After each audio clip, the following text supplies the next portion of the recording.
morning. I'm so glad you're here with us today. Our topic, if you're in the right room, our topic is leveraging data and technology.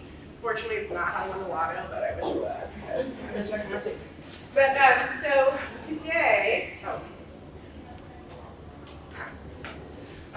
so quickly just to introduce myself, my name is Dr. Amanda Castro. I am the Director of Student Affairs for Pflugerville ISD. Everywhere in print it says Assistant Director. I just got a promotion. So just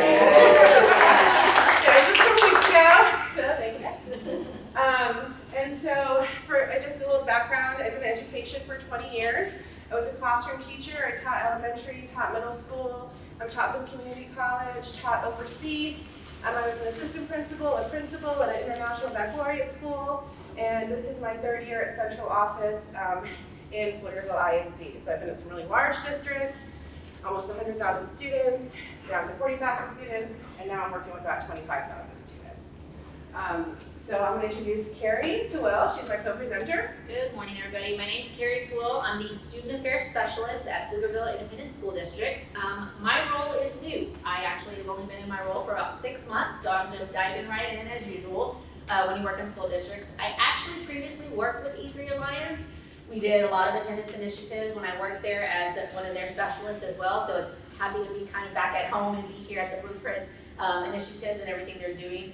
My background is actually in counseling. I have a master's in marriage and family therapy, and I started in social services over about, I guess it's 20 years now. So I love working with families, so that's why I landed in education. I believe that a lot of the work that you can do with students and families happens on the ground level at the campus-based level, and that's just kind of my little 20-second speech when I talk about the reasons why I do what I do. So I'm happy to be back in the district, happy to be able to work with the team that I have now, and hopefully we'll be making some good change moving forward. So. All right, so today we're going to talk to you a little bit about our story, our building community engagement, and it's always so interesting. And so E3 reached out to me and they said, "Hey Amanda, do you want to share the work that you've been doing in your district?" And I'm like, "Yeah, of course. I love sharing what we're doing." She's like, "But at a conference, presenting," and I'm like, I do not like presenting, so I didn't sleep last night. I'm like, why do I do this to myself? I don't know. So be nice, okay? But anyways, it's part of the job, right? So we just want to share our story around a program that we utilize. Well, part of it, one piece of it is going to be this program that we utilize. I do not work for Everyday Labs. I'm not getting kickbacks from Everyday Labs. But I just want to share with you the components. We're going to talk a little bit about the components of what the program holds. And I think this, you can relate it to any program you'll be using in your district, or you're searching for or researching programs and ways to pull data into your district. Also, we'll be talking about our partnership with Travis County, which really grew from our Precinct 2, which is our truancy court.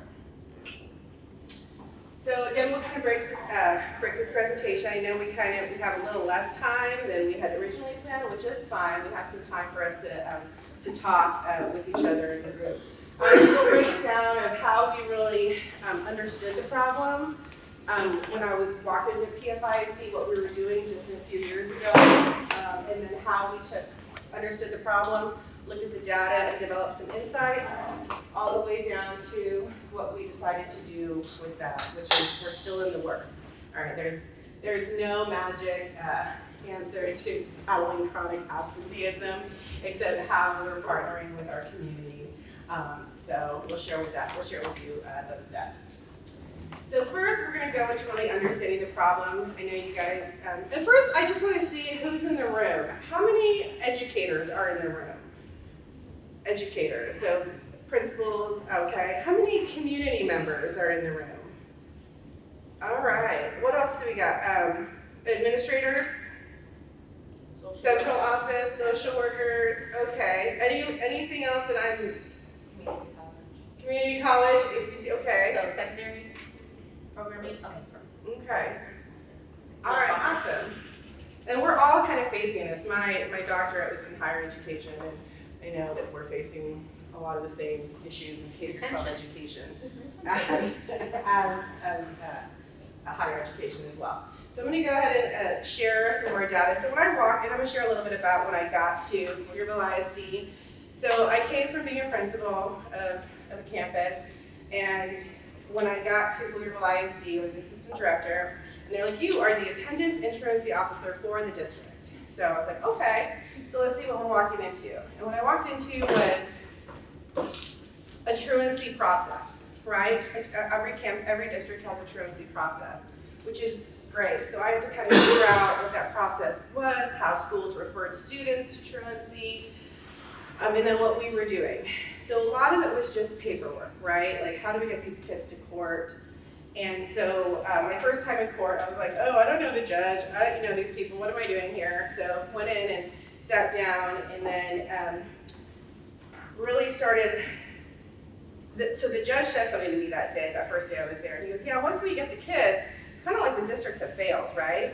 And I'm like, oh, yeah, we have. Okay, so how can we take that step back and start being proactive and reactive before we start sending kids to truancy court? But kids still have to go, so I'm going to also share that story, how we developed a partnership with our Travis County Truancy Court as well. So I'm going to go ahead and turn it over to Carrie to talk to you about some of our data that we walked into. I'm horrible with that. I always go the wrong way. That way, right? Okay. So I know y'all heard a little bit about data, right? And obviously we get our data from E3 Alliance as well. And we do this because the data that is provided to E3 Alliance is actually data that comes from our districts directly, right? And so we all want to know how we're performing, we all want to know how we're doing. One of the things when you're looking at this data is we often look at it, pre-K to 12th grade, right? And we want to compare where Central Texas is and where we are as a district. That's usually why we're all looking at data. How are we doing in comparison to everyone else around us, right? Are we improving? Are we not improving? Where can we improve better? And so that's what Pflugerville is trying to do in our district. Now, the thing about this data is when I was working with E3, I had the pleasure of looking at this data all the time. And what I recognized for this year is that inverted bell curve.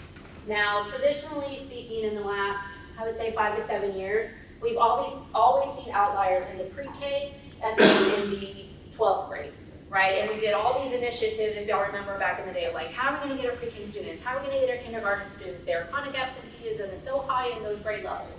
So we did all these initiatives over here. And then it was like, okay, dropout rates. How are we gonna keep our kids in school? Our high schoolers aren't showing up, what are we doing? And now if you look at the data, we're pretty equal, right? Previously, 5th and 6th graders used to not be as high in percentage as they were. And so now we ask the question, even after COVID, what is our data telling us? What is our data saying we're doing? Are we failing the students, as we said before, in some way or some capacity? Are we lacking something on our campuses? Are we lacking something in our communities, right? What is it that we can do to sort of shift these numbers? As you can see, our 6th graders, it's a little blurry, it says 16% for Central Texas. We're at 16% for Pflugerville ISD, right? Our transition age range, 5th to 6th, 9th to 10th, we're seeing a shift in the data. And so we have to look at that data and see, okay, what can we do? How can we utilize this? How can we improve our chronic absenteeism, right? And apparently now, it's on all grade levels. So it's kind of important in that aspect. So you break it down even further. Historically speaking, Black and Hispanic communities have consistently had chronic absenteeism concerns, right? And that also includes our families from our low-income households. So when looking at the data, we're seeing that traditionally, or trends initially, we're still really close to Central Texas as a district. It's not something we want to see. We want to see a significant change. But unfortunately, that takes a lot of work and that takes a lot of effort. And that's why we're really happy that you guys are here today, because as a community is how we're really going to start to see this change, right? It's not one person, as we heard earlier, it's a collective impact that's going to change this data. And although the data is for our Hispanics at, I believe that's 28%, for our district, we're right at 24%. Yes, great that it's lower, however, how can we keep it declining from there? It's still a high percentage of that. Student population. 24% of our students are still chronically absent. And you can see that trend here as well with that data. Now that we have the 22-23 data, we can see that, okay, we're dipping a little bit, we're making some improvements, but we still went up after COVID. So again, this data is important, this data is useful, you just have to understand what you're looking at. Obviously, you can't look at it all at once, but you gotta really focus on, okay, where do we wanna put that impact, where do we wanna put that initiative, how can we work together to make it better? So again, just some more data in comparison, right? So over time, this is a little bit more clear, so our families from low-income households in Pflugerville ISD is the dotted line, and not low-income households is the green dotted line.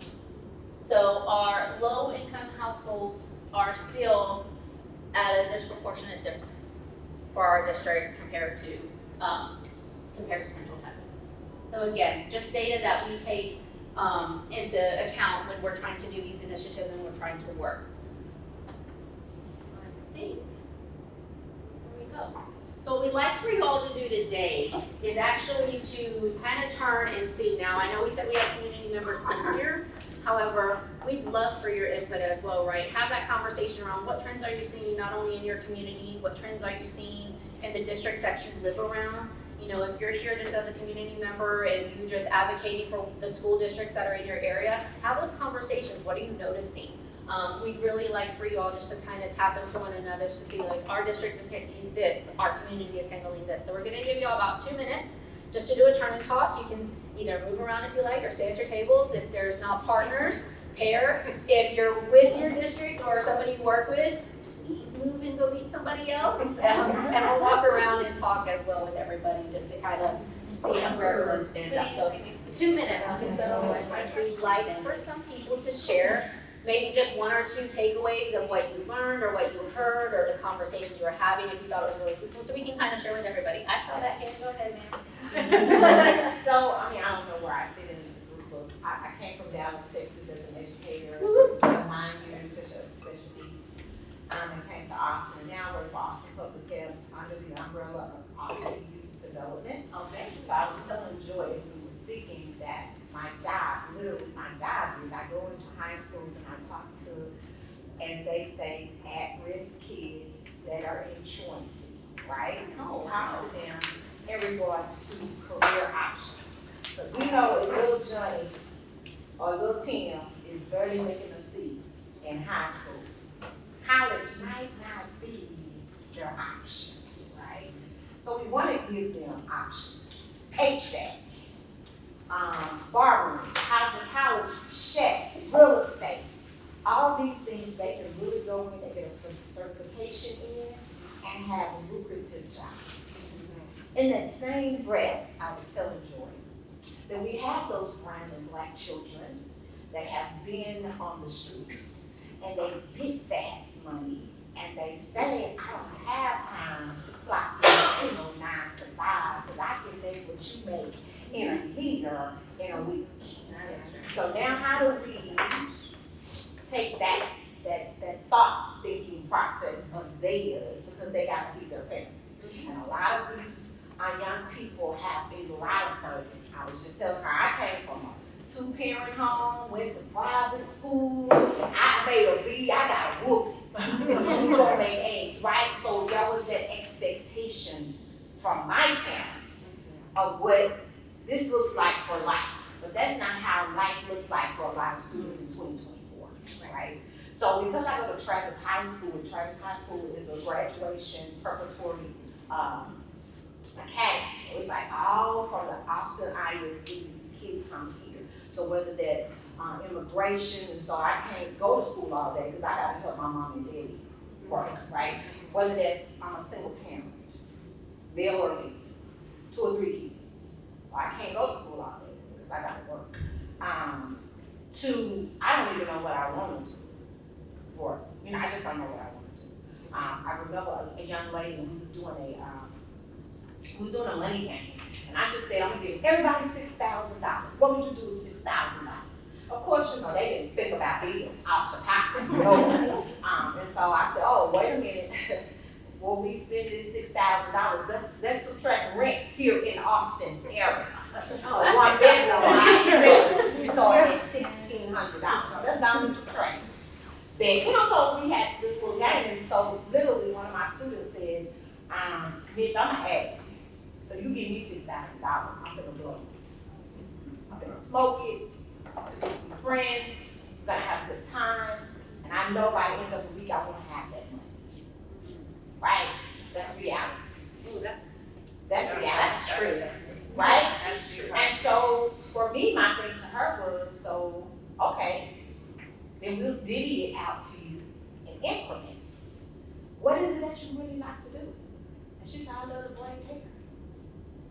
And I just love, I feel like that is just so refreshing to sit and massage people's scalps and braid their hair. And I said, well, then that's what you should focus on. If that's a passion, then that's what you should focus on. So for me, coming from the city of Austin, coming from Dallas, Texas, and now to the city of Austin, first of all, the economy is unbelievable.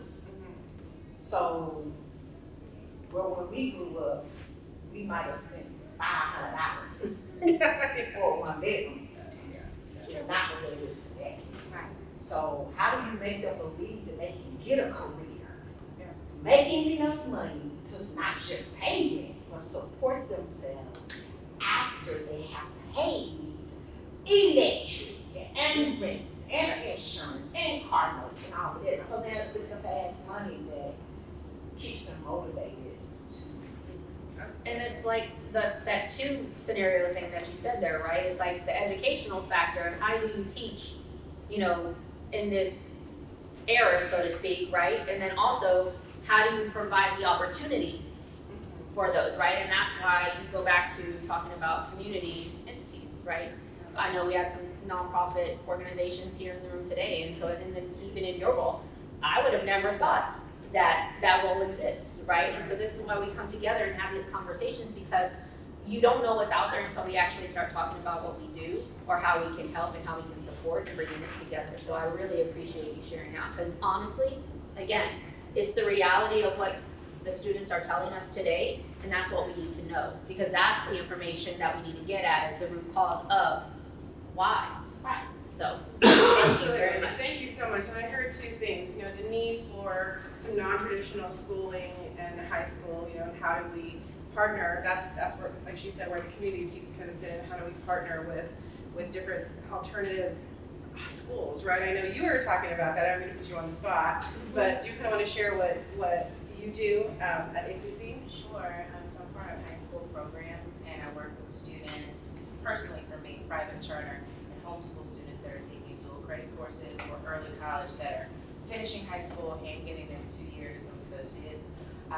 Many of those students, they are labeled at risk and economically disadvantaged. And we were just talking about one student. One of my situation was a student, she's absent, but because of family issues at home, I think she's not homeless, but she's in a situation where she doesn't have a place to go. So very high performing student from what I'm told by the school district and also the ACC instructor, but how the home life is adding to this issue where the student might want to go, but then at home, a mom in jail, grandmother's there, little kids she has to look after.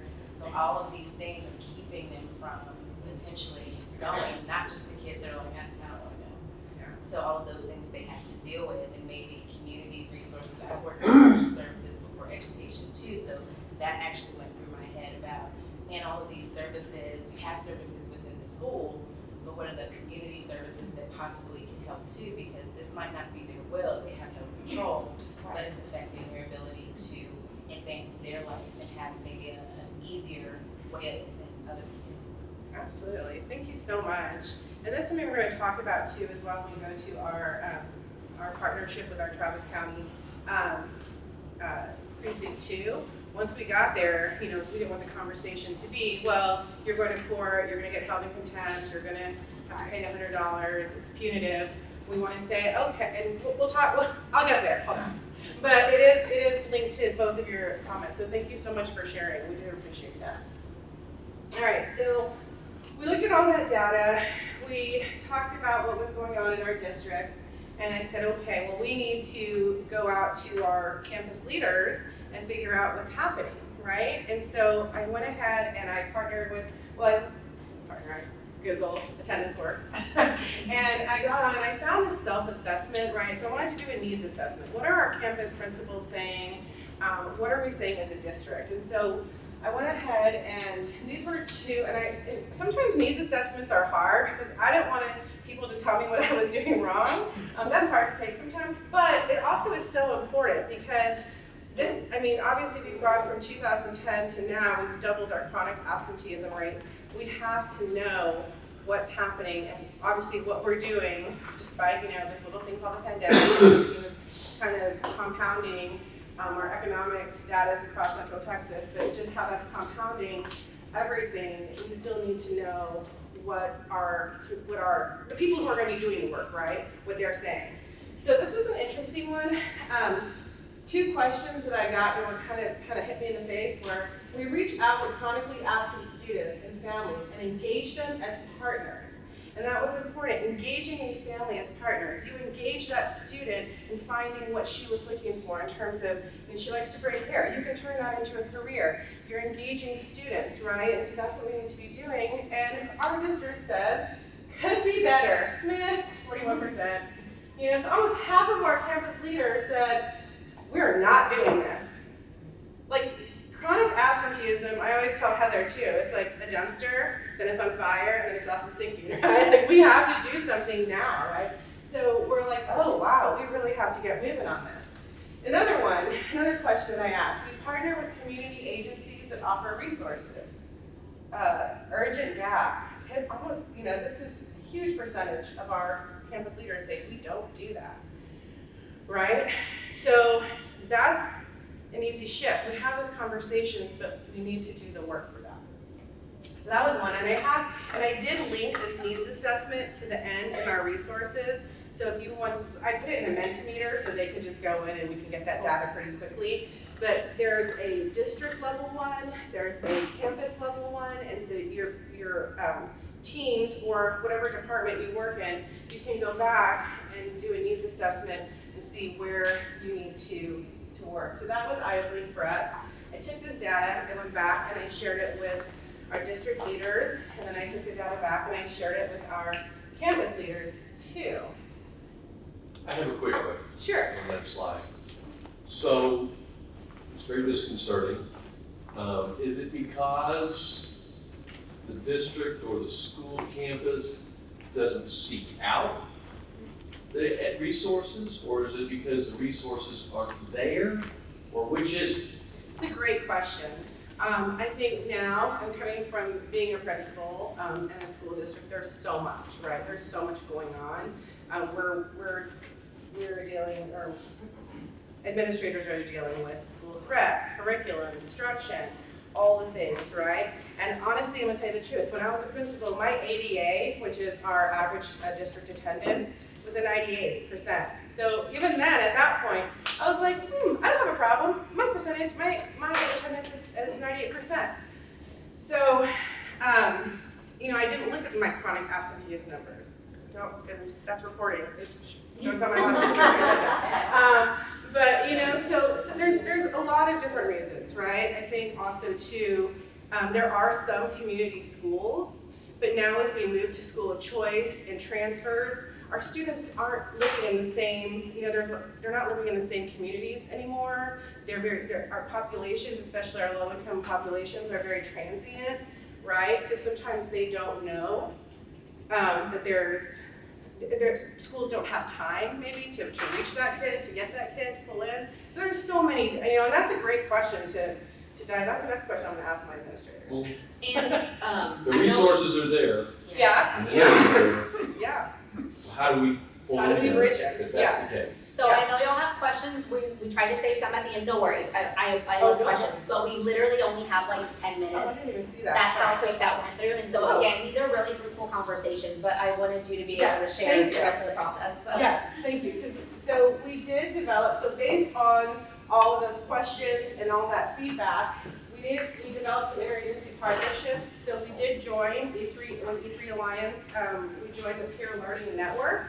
And so we have a group of, because the attendance and truancy person for the district of 35 schools, and so we needed to build capacity within our district. So we now have a peer learning network, and so we're under the support of Heather Salas here, and so we have joined that, and there is a link to what the peer learning network is, so you can click on that link. Are we embedding the slides somewhere? Yeah, we'll be sending them out. We'll be They're sending them not on our website, but I think they'll be on our website. Okay, yeah, so I'll just go ahead and. Can I just add one thing too? Because it's a great question, and I think that is part of what, as E3, we want to focus on, is being that support to connect districts we're working with to the community services that we know that you have, and that's the beauty of this type of collaboration. Right? Yes. No, that was good. Yes, and the next thing we're gonna share with which is our data piece, which are the program that we're working with does do that. So then again, I talked a little bit about our collaboration with our truancy court. I got together with our judge, and he now includes me as part of the truancy process. So now kids will be court ordered to meet with me, and then I'm able to individually support and help and then push out to the campuses. This is, some things that the student needs. And there was actually the same situation with one of my students who, knock on her house, and she wants to do lashes. So I was like, girl, you're gonna do my lashes every time I see her, because I'm not wearing them today, but I usually have them. Because I'm waiting for her to graduate. So this is her last year. So I'm like, okay, I'm gonna, so we have that, helping kids find their path. But also we developed parent classes and student classes to really engage them in what it's doing, right? Because a lot of parents will say to you, well, you just want our money, you just want kids in the seat for money and funding. Well, yeah, we do, because we need to teach our kids. But also, let's look at what, we're trying to educate the next generation. And we can look at all the data on how that impacts, being chronically absent 10 days or more can impact, 10% or more can impact their learning, right? Their high school graduation. And I'll just add one little factor to that. So prior to being at E3, I actually worked for Student Affairs Pflugerville doing the attendance as well, where I would go out to the homes, knock on the door, hey, you're coming to school, and we call that intervention work, right? And the key piece to what Dr. Castro is saying is that, yes, we have these community partners. We're working with E3 Alliance, that's a community partner nonprofit. We're working with the district, courts and stuff, and that way, that's a community partner. But at the end of the day, they refer right back to the district. And so that's the key pinpoint, is that we're not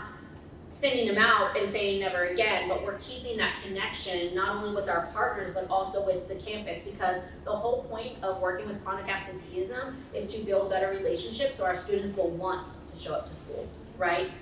We've learned with the research in the past, and if y'all been to E3 Alliance events before, incentivizing a student to come to school and offering them a bicycle if they have perfect attendance stopped working way back when I was in school. And I'm not gonna age myself, but I am now 41, so okay. And I never got the bike, so I was really mad. I'm just saying, I was there every day, and I never won that pink bike with the radio on the front, so whatever. So yeah. So our partnership with Everyday Labs, so again, funding is an issue, so I know for many of you, you're like, well, where am I gonna get this funding? Same for us, we're in the same boat. So what I finally was able to push through was a pilot program. So we piloted this program with just 9 campuses, right? If we then can get back our ADA, our chronic absentee kiddos, and get them back in their seats and learning, we're gonna be generating some revenue there, so that we can expand our program. That was a thought, right? So we started small. So if you're in your district thinking, how do we do this? Look for funds and start small. So what they did was, so Everyday Labs was built by a Harvard behavior scientist, right?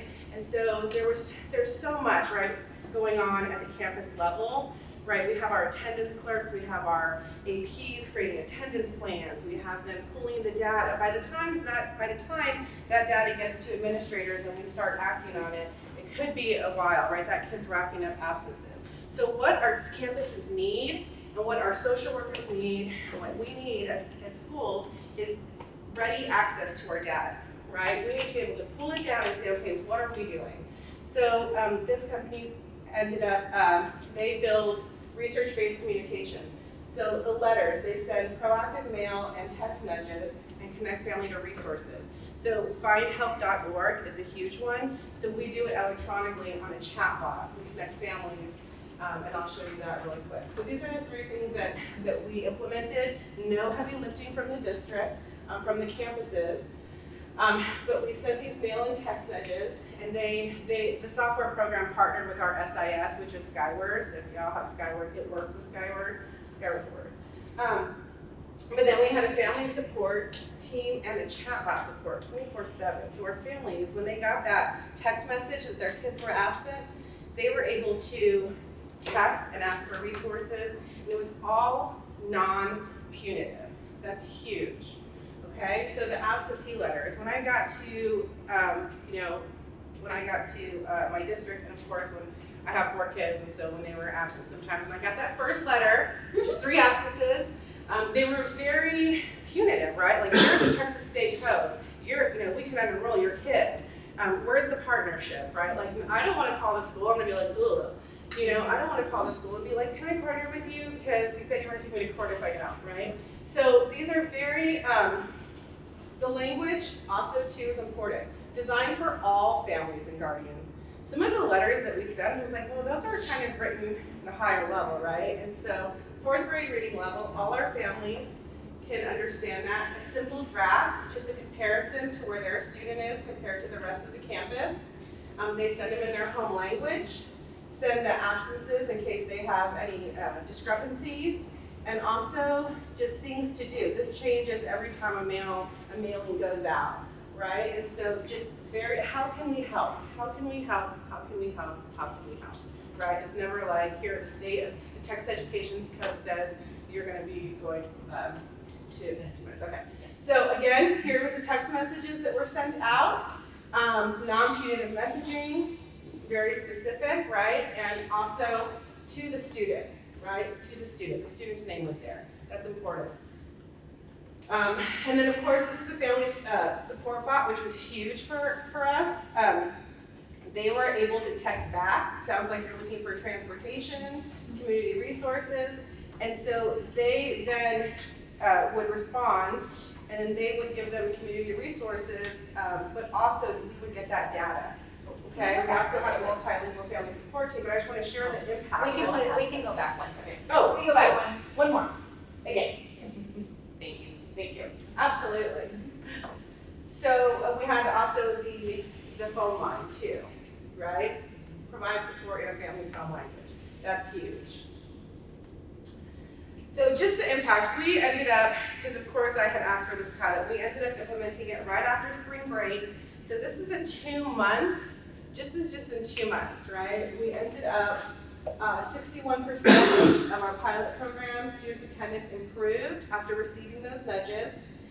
We prevented around 813 absences, and 46 right here improved 5 percentage points or more. And that last one, it's hard to get kids to school in May, right? Especially when they change the calendar on you, and especially because we have school after Labor Day. So this was the impact of this positive messaging, of the text, just continually communicating. And then also too, this was our engagement. So we get this data. This is what families are asking questions about. Look at this, they're asking questions. They want to know about attendance, right? And so these are the rest of them here. The next one was just general inquiries. But then we were able to get this data and then start working with those families immediately. So here, the impact just in those 2 months, almost 300,000 minutes of instructional time recovered, huge. Almost, $30,000 in ADA funding recovered. Now we can buy for the whole district, right? And then the staff hours, right? Staff salary of the families making, the attendance specialists, the registrars, all of those people making the effort on the ground level, that's already taken care of. So that was huge. And then real quick, we have what? You have like Negative 1 minute? -2 minutes apparently, so. All right, so I'm sorry I had to go to the end of that pretty quickly, but if you ever want to reach out to us, and I'll put this back. Here's the links real quick for the self-assessment if you want to do that. It will take you to the attendance works, and they have a whole bunch of, they have so many templates, they have so many ways to start the conversation. I think that's huge because it had to come from the campus administrators, it had to come from the people doing the work, I think a lot of times, it's easy for me to come in and be like, hey, now I'm not on a campus anymore, so this is what we're gonna do. Where in reality, campus administrators want to know give us some tools, give us support, what can we use? So I'm always trying to develop those things too and give them to the campus administrators, and then when we have their data, their feedback, it's an easy way to have that conversation, to start that conversation. So we can hang around for questions. Yes, The other thing I want to absolutely. point out is that Dr. Castro, when she first started, is when I started at E3. And so the amount of time in which she's been able to make these initiatives and these relationships with community members has been built. It's been built about in a solid 2 years, 3 years time frame. So a lot of times as part of districts or community members, we ask ourselves like, well, how do we begin? Oh, we have to do budgeting to start. Oh, we have to do this. It's a clear example that we can start anytime, anywhere, right? We can start in January or whatever, implemented everyday labs because we want to see how it's going to affect us. But we also know as a district, like our attendance rates drop second semester normally because of all of the other things that are coming around. We're battling against a whole week's worth of downtime from spring break, and then senioritis is coming and all the things. So again, just know that I give her props from where it's come from because I've been able to see it on both sides. Like it takes a lot of work and initiative, but she's been pressing on and on and on for this. So just keep your heads up and keep pushing forward. And if you ever have any questions, she can tell you how she did it. I just put it on you. I was like, she did it. No, I'm just kidding. No, it takes teamwork. It takes effort. It does take a lot of conversations and a lot of follow through. Absolutely. So feel free to reach out to us. Make sure you put that essay at the end because there's this poor kindergarten teacher in my district named Amanda Castro, and she gets a lot of emails that she doesn't want. Just make sure that essay is there. And then of course, here's our contact. Feel free to reach out. We absolutely want to partner with agencies. We want to partner with companies. We want to partner with anyone who can. This is my passion. This is a huge part of my work that I'm doing in Pflugerville ISD, and so I'm ready and willing to work with everyone. We are. Yeah, With everyone. So if you have any questions, please stick around. But I think the next breakout session is at 11, so I want to give you enough time for coffee break. Thank you all